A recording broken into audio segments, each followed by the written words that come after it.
piece award આપવામાં આવ્યો લગભગ જો યાદ કરો તો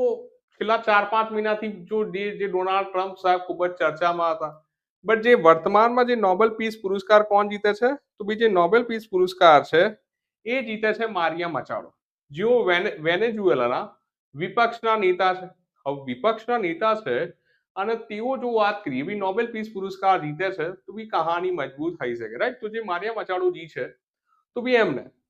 વિપક્ષમાં રહીને પણ જો વાત કરી જે ડેમોક્રેસી છે એને મજબૂતાઈથી આગળ વધારવા માટે સાથે સાથે તાનાશાહીને રોકવા માટેના તેમના પ્રયાસો બદલ આ નોબેલ પીસ પુરસ્કાર આપવાની વાત છે તો બી ચર્ચા કરીશું સવાલની તો સવાલ કે છે સવાલ નંબર 1 આજના સેશનનો શું કે છે નોબેલ